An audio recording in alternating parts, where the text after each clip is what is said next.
आज खाने की मेज पर अरसे बाद पिंकी चहक रही थी। पीएमटी की परीक्षा सानस संपन्न हो जाने से वातावरण हल्का हो गया था। इतने दिनों तक एक तनाव सा था, घर पर भी और बच्चों के मन पर भी।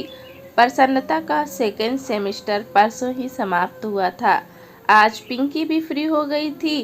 अब रिजल्ट की चिंता कुछ दिनों के लिए मुलतवी रखकर आज़ादी का जश्न मनाया जा सकता था।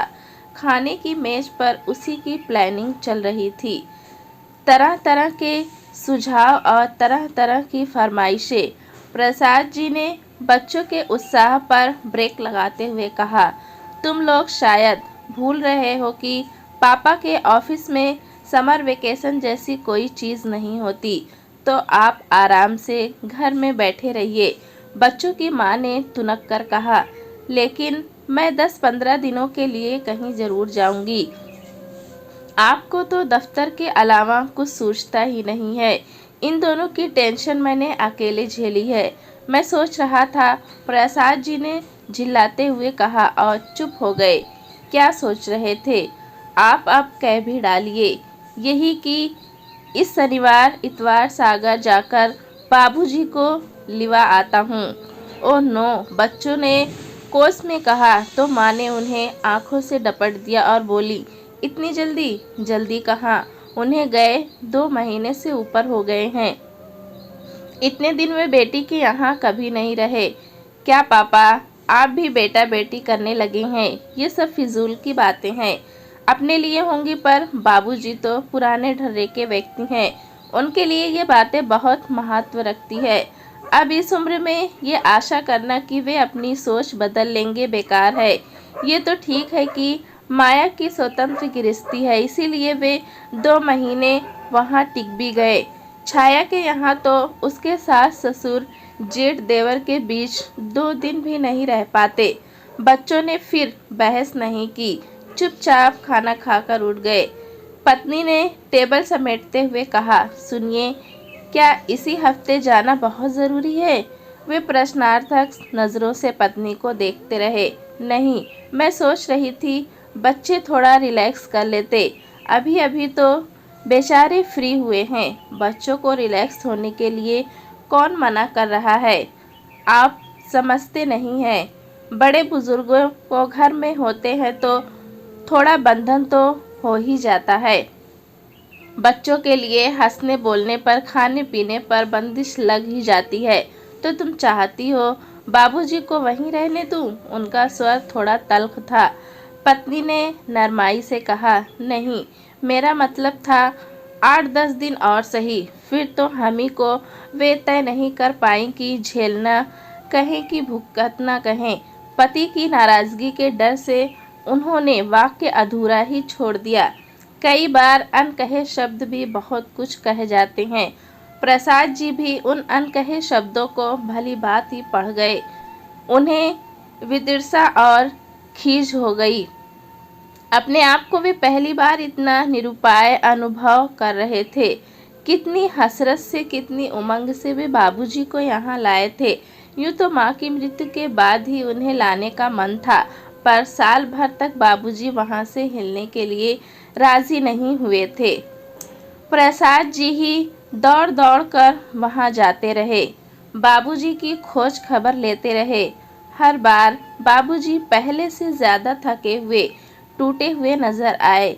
ये स्वाभाविक भी था। 40-35 साल का साथ एकाएक छूट जाता है तो आदमी टूट ही जाता है। फिर बाबूजी के मित्र भी कहने लगे, बेटा, अब अपने पिता को अपने पास ही रखो। बुढ़ापे का शरीर है, देखभाल की ज़्यादा ज़रूरत पड़ती है। माँ की बरसी के बाद बाबूजी की एक नहीं सुनी गई। जिद करके वे लोग उन्हें अपने साथ भोपाल ले आए। बेटे के साथ साथ बहू और बच्चे ने भी बहुत मनुहार की थी, तभी वे राजी हुए थे। पर बहुत जल्द ही एहसास होने लगा कि स्वागत का ये भाव धीरे धीरे तिरोहित होने लगा है। उनकी ज़रूरतें भी बहुत थोड़ी सी हैं, इधर उधर दखल अंदाजी करने की आदत भी नहीं है। फिर भी वे हाड़ मास के जीवित तो हैं, घर में उनकी उपस्थिति महसूस की ही जाती है। सबसे बड़ी समस्या थी सोने की। इससे पहले बाबूजी जब भी आए, माँ साथ में होती थी। वे दोनों एक दूसरे का ख्याल रख लेते थे। 8-10 दिन की बात होती थी, कुछ न कुछ व्यवस्था हो ही जाती थी। थोड़ी सी असुविधा भी तब नहीं अखरती थी। बच्चे छोटे थे तो दादा दादी के साथ खुशी से एडजस्ट भी हो जाते थे। बल्कि तब तो दोनों में होड़ लगा करती थी कि कौन किसके पास सोएगा। पर अब स्थितियां बदल गई हैं। बच्चे बड़े हो गए थे, दोनों के पास अपने स्वतंत्र कमरे थे। तीसरा प्रसाद दंपति का था। कुछ दिन पिंकी माँ के साथ सोई और प्रसाद जी पिता के साथ उसके कमरे में सोए। पर यह व्यवस्था अस्थायी तो नहीं हो सकती थी। तो जवान होती बेटियां के कमरे में बाबूजी का सोना भी अच्छा नहीं लगता था। फिर उन्हें प्रसन्नता के कमरे में सुलाया गया। वहाँ भी घोर असुविधा थी। उसे रात देर तक जागकर पढ़ने की आदत थी। उसका स्टीरियो भी हरदम बजता रहता था। दीवार पर कई ऐसे पोस्टर थे जिन्हें बाबूजी की नज़रों से बचाना भी ज़रूरी था। अंततः बाबूजी की व्यवस्था हॉल में की गई। 3 बेडरूम वाले घर में भी बाबूजी के लिए निरापद बस यही स्थान था। वे दीवान पर आराम से सो जाते थे, पर उनके साथ उनका पानी, दवाइयाँ, टोपी, मफलर, टार्च, जूते, चश्मा सभी रखे रहते थे। सुबह नौकर के आने तक बाहर का कमरा बाहर वालों के बैठने योग्य नहीं रहता था। सबसे बड़ी समस्या भी टॉयलेट की। बुढ़ापे के कारण रात में कई बार उठना पड़ता था, सो पप्पू के कमरे का ही आश्रय लेना पड़ता था। सुबह उन्हें जल्दी उठने की आदत थी। रात भर का जागा हुआ प्रसन्नता सुबह सुबह उनके मुख्य प्रक्षालन के खींच उठता। एक स्थिति यह आई कि बाबूजी बच्चों के लिए अझेल हो गए। यह अझेल शब्द भी बच्चों का ही गढ़ा हुआ था, जो प्रसाद जी को बहुत चुभा था। फिर उन्होंने छोटी बहन को चुपचाप पत्र लिखा कि कुछ दिनों के लिए बाबूजी को ले जाए। बच्चों की परीक्षा के बाद वे खुद उन्हें लिवा जाएंगे। अब परीक्षाएं भी समाप्त हो गई हैं, पर लगता है घर अभी भी मानसिक रूप से बाबूजी के पुनरागमन के लिए तैयार नहीं है। मिसेज प्रसाद देर रात तक टीवी देखती हैं, सुबह देर से उठती थीं, 12 बजे तक नहाती थीं। हफ्ते में 2 दिन उनकी मालिश वाली आती थी। हर 15वें दिन मेहंदी वाली आती थी। हर तीसरे दिन उनकी कुटी पार्टी होती थी। बाबूजी के रहते ये सारे काम सहजता से नहीं हो पाते थे। पिंकी को सहेलियों के साथ बाहर घूमने का शौक था। हर तीसरे दिन वे लोग पिक्चर जाते थे। प्रसन्नता का तो कोई टाइम टेबल ही नहीं था। दोस्तों का जमघट हमेशा उसे घेरे रहता था। बाबूजी के रहते ये गतिविधियां भी थोड़ी धीमी हो जाती थी। फिर सारे परिवार को बाहर खाने का शौक था। बाबूजी साथ जाते नहीं थे। उनके लिए घर पर पूरा संजान करके जाना पड़ता था। बाहर जाने का सारा मज़ा ही किरकिरा हो जाता था। प्रसाद जी घर वालों को ना समझते हों ऐसा नहीं है, पर उस कारण बाबूजी को हमेशा के लिए माया के यहाँ तो छोड़ना नहीं जा सकता था ना।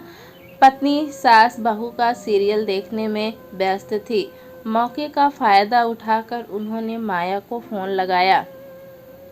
वे हर 10-15 दिन फ़ोन करके बाबूजी की कुशल क्षेम पूछ लेते थे, पर उन्होंने बाबूजी से बात कभी नहीं की थी। उन्हें डर लगा रहता कि कहीं उन्होंने आने की जिद पकड़ ली तो वे मना नहीं कर पाएंगे। फ़ोन माया के पति सुरेश ने उठाया। कुशल क्षेम के बाद प्रसाद जी ने कहा, मैं अगले रविवार आ रहा हूँ, बाबूजी से कहिएगा तैयार रहें।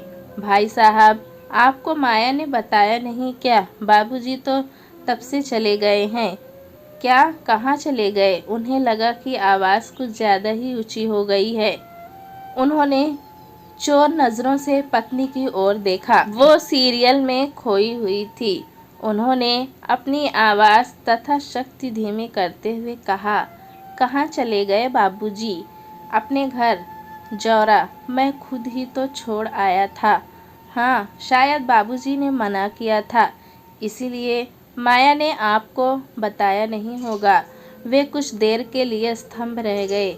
आप ज़्यादा परेशान ना हो भाई साहब, ये पुराने लोग हैं ना, दूसरी जगह एडजस्ट नहीं हो पाते।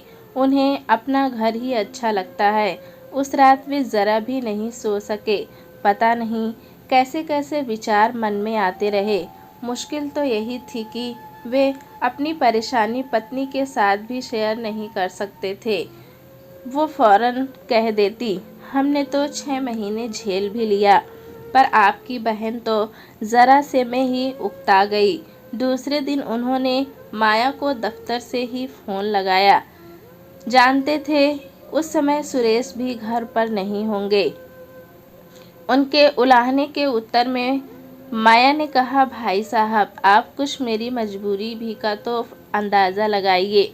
वे तो 8वें दिन से जाने की रट लगाए बैठे थे। बड़ी मुश्किल से मैंने उन्हें 15 दिन रोका, फिर वे तो अकेले ही चल पड़े। बोले, भोपाल कौन सा दूर है, यहाँ से बस में बिठा दो, वहाँ फ़ोन कर दो, कोई ना कोई उतार लेगा। मैंने बहुत मना किया, पर जब बिल्कुल भी ज़िद पर आ गए तो उन्हें असली बात बतानी ही पड़ी। क्या? यही कि बच्चों की परीक्षा होने तक आपको यहीं रहना है। तब तो शायद तुमने ये भी बता दिया होगा कि मैंने ही तुमसे कहा था कि उन्हें यहाँ से ले जाओ। भाई साहब, ये तो मैं कभी भी नहीं बताती, पर उन्होंने खुद ही अंदाज़ा लगा लिया। उसके बाद तो वे पल भर भी यहाँ रुकने को राज़ी नहीं हुए। बोले, ईश्वर की कृपा से अभी मेरा घर सलामत है, मुझे वहीं पहुँचा दो। फिर ये खुद जाकर छोड़ आए थे, ज़रूरी व्यवस्थाएं भी कराए थे। इसके बाद कहने को कुछ था ही नहीं। उन्होंने चुपचाप रिसीवर रख दिया और उस घड़ी को कोसते रहे जब उन्होंने बाबूजी को माया के साथ भेजा था। पूरे हफ्ते वे गुमसुम बने रहे। फिर एक शाम मालवा एक्सप्रेस से चल ही पड़े। वहाँ से जो पहली बस मिली उससे जौरा के लिए निकल पड़े। उन्होंने सोचा था कि इतनी सुबह घर खुलवाने में दिक्कत होगी। भूल ही गए थे कि गांव कस्बे की सुबह ज़रा जल्दी होती है। घर पहुंचकर देखा, सामने वाले आंगन में चारपाइयाँ बिछी हुई है और बाबूजी की मित्र मंडली चर्चा में मशगूल है। उन्होंने जाते ही सबके पांव छुए, आशीर्वाद पाया। फिर वे सबके सब उठ खड़े हुए। पंडित जी, अब आप बेटे की खातिर कीजिए, हम लोग चलते हैं। अरे आप लोग बैठिए ना, मैं क्या कोई मेहमान हूँ? ये तो मेरा घर है, आप लोग इत्मीनान से बैठें। इस आग्रह में शिष्टाचार तो खैर था ही, एक उद्देश्य ये भी था कि उतनी देर तक बाबूजी के सामने अकेले पढ़ने से बचे रहेंगे। पर बाबूजी के दोस्त रुके ही नहीं। उन्हें विदा करके बाप बेटे दोनों भीतर आए। बाबूजी ने कहा, तुम हाथ मुँह धो लो, तब तक मैं चाय चढ़ाता हूँ। बाथरूम का दरवाज़ा खोला तो चकित रह गए। बाबूजी, ये कमोड कब लगवाया? अभी अभी तो लगवाया है। सोचा तुम लोग आते हो तो तुम्हें परेशानी होती होगी, मुझे भी बुढ़ापे में आरामदायक लगता है। उस पुराने घर में वो नया नौकर बाथरूम टाट में रेशम के पैबंद सा लग रहा था। फ्रेश होकर बाहर आए तो देखा चौके में एक छोटी सी मेज़ पर चाय लग गई थी, साथ में बिस्किट भी थी। ये मेज़ भी नई लग रही थी। हाँ, अब पटे पर बैठकर खाना अच्छा नहीं लगता। तुम्हारी माँ याद आती है। वैसे भी पट्टे पर बैठकर खाने का मज़ा तो तब है जब पास बैठकर कोई बात करे, गरम गरम फुलके उतारकर मनुहार के साथ परोसे। जब अपने से लेकर खाना है तो मेज ही ठीक है। प्रसाद जी समझ गए कि बाबूजी एक तरह से यही रहने का मन बना चुके हैं। वे पहले की अपेक्षा चुस्त दुरुस्त भी लग रहे थे। शायद माँ की आकस्मिक मृत्यु के दुख से वे उबर चुके हैं। अपने मन की बात कहने के लिए वे उपयुक्त शब्द खोज रहे थे। तभी किसना ने आकर उनके पैर छुआ। कैसे हो किसान? बस बाबूजी की कृपा है, उसने गदगद भाव से कहा। बाबूजी की कृपा का बखान फिर कर लेना, पहले जाकर भैया के लिए कुछ नाश्ता लेकर आ, बाबूजी ने कहा और जेब से पैसे निकालकर वे तफसील से उसे कुछ समझाने लगे। प्रसाद जी ने कहना चाहा कि बाबूजी, आजकल मैं ये सब नहीं खाता हूँ। उन्होंने खुद उठकर किसान को पैसे देने चाहे, पर हिम्मत ही नहीं पड़ी। उन्होंने अनुभव किया कि बाबूजी अपने पुराने फॉर्म में लौट आए हैं। ये भी कि यह बाबूजी का ही घर है, यहाँ उनका ही आदेश चलता है। उन्होंने सोचा नाश्ता आने से पहले नहा लिया जाए। नहाने के बाद आंगन में बंधी रस्सी पर तौलिया फैलाते हुए उन्होंने देखा कि एक महिला ने उन्हें देखते ही लंबा सा घूंघट खींच लिया है। बाबूजी, आंगन में कौन है? किसना की बहू होगी। वे लोग अब यहीं रहने लगे हैं ना? यही मतलब पीछे गाय वाली कोठरी खाली पड़ी थी ना, उसे ठीक ठाक करके दे दी है। बहू भी गांव में पड़ी थी, उसे भी ले आया। वो मेरे लिए 2 रोटियां डाल देती है, चौका बासन झाड़ू बुहारू कर देती है। किसना मेरी धोती खींच देता है, सौदा सुलभ ला देता है, काम भी हो जाता है और साथ भी तुम लोगों को भी फिक्र नहीं रहेगी कि बाबूजी अकेले पड़े हैं। लेकिन आपको यहाँ अकेले रहने कौन देगा? मैं तो आपको ले जाने के लिए ही आया हूँ। मुझे ले जाने की ज़रूरत नहीं है बेटा। मेरी जब मर्जी होगी चला आऊँगा, पर जब तक मेरे हाथ पांव चल रहे हैं मुझे यहीं रहने दो। यहाँ मेरे दोस्त अहबाब हैं, नात रिश्तेदार हैं, पास पड़ोस के हैं। दरवाजे पर खड़ा भी हो जाता हूँ तो 10 लोग जय राम जी की करते निकल जाते हैं। वहाँ तो समय काटे ही नहीं कटता, दिन भर छत की किस्से। तुम सब लोग अपने अपने काम में मसरूफ़ रहते हो। अब इस उम्र में मुझसे ज़्यादा पढ़ना लिखना भी नहीं हो पाता। बाबूजी की बात एकदम सही थी।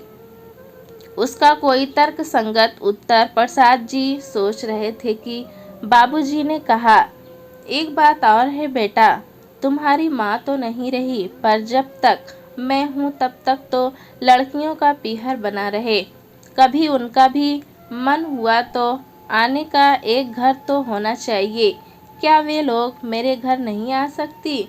उन्होंने कहना चाहा, पर अपनी बात का खोखलापन खुद ही उनकी ज़बान पर ताला लगा गया। उन्हें याद आया कि जब जब बहनों को बुलाना चाहा, घर में समस्याओं का एक अंबार उठ खड़ा हुआ। बाबूजी अपनी रौ में कहे जा रहे थे, माँ के पीछे बेचारी जब भी आई हैं खुद ही खटती रही हैं। अब ये किसना की बहू आ गई है तो थोड़ा हाथ बटा देगी, कुछ तो सहारा हो जाएगा। प्रसाद जी ने कहा, बाबूजी, अपने आप ने इस छोकरे को जगह दे तो दी है, बाद में कहीं लफड़ा ना हो जाए। कैसा लफड़ा? बाद में अगर इसने जगह खाली करने से इनकार कर दिया तो? बाद में मतलब? प्रसाद जी शर्म से गड़ ही गए। अपनी व्यग्रता में उन्हें याद ही नहीं रहा कि वे क्या कह रहे हैं। बाबूजी ने लेकिन इसे बड़े सहज भाव से लिया। बोले, उसकी चिंता अभी से क्यों? बाद में तो किसी को यहाँ रहना नहीं है, मकान तो बेचना ही है। जो भी खरीदेगा वही किसना से भी निपट लेगा। अपनी शर्म से वे अब तक नहीं उबर पाए थे और बाबूजी ने जैसे स्पष्ट ही उस ओर संकेत कर दिया। इसीलिए अपनी सफाई सी देते हुए प्रसाद जी बोले, बाबूजी, घर बेचने की बात तो मेरे मन में कभी उठी ही नहीं। मैं अभी की बात नहीं कर रहा हूँ। अभी मेरे रहते तो कोई सवाल ही नहीं उठता। मेरे लिए ये सिर्फ ईंट गारे की इमारत नहीं है, मेरा मानसिक संबल है ये। पर मेरे पीछे तो इसे निकालना ही पड़ेगा। रखकर करोगे भी क्या? प्रस्ताव तो अभी से ही आ रहे हैं। भोपाल जाने से पहले तो इतनी अच्छी ऑफ़र आई थी कि क्या बताऊं। बड़ी मुश्किल से अपने को रोक पाया। ये तो कहो कि ईश्वर ने ही सद्बुद्धि दे दी थी, नहीं तो मेरी फजीरत ही थी। अंतिम बात कहते कहते बाबूजी का स्वर भर्रा गया था। इतनी देर से प्रसाद जी के मन में जो बात खदक रही थी उसे कहने का भी यही मौका था। उन्होंने बिना किसी भूमिका के कह ही डाला, बाबूजी आप माया के यहाँ से उस पर जिद करके चले आए। यह अच्छा नहीं किया। जानते हैं मैंने अब तक यह बात आपकी बहू को भी नहीं बताई है। वो तो यही सोचेगी ना कि माया अपने बाबूजी को महीना भर भी नहीं रख सकी। ये तुमने बहुत अच्छा किया बेटा, बहन को कटघरे में खड़ा होने से बचा लिया। और अब तुमने बात उठाई है तो मुझे भी तो मुझसे कहना था। उस लड़की को इस प्रपंच में क्यों डाला। वो तो चलो बात तुम भाई बहनों के बीच ही रह गई, पर कल को अगर जमाई बाबू को मुझसे परेशानी होती, वे मुझसे ऊब जाते और माया से कहते तो सोचो क्या होता। मुझे तो कहीं मुंह छुपाने की भी जगह नहीं मिलती। ऐसी नौबत आने से पहले ही वहाँ से चल देना अक्लमंदी थी, इसीलिए चला आया। पर आप यहाँ क्यों आ गए? सीधे भोपाल आ जाना था ना, प्रसाद जी ने कहना चाहा, पर उनकी आवाज़ गले में फंसकर ही रह गई। बाबूजी जैसे उनकी बात समझ गए, पीठ थपथपा कर सांत्वना के स्वर में ही बोले, रात भर के जगे हो, थोड़ा आराम कर लो। मैं एक चक्कर बाजार के लगा कर आता हूँ। कौन सी तरकारी खाओगे? दोस्तों कहानी कैसी लगी हमें कमेंट में ज़रूर बताएं। चैनल पे नए हैं तो एक लाइक और सब्सक्राइब करना ना भूलें।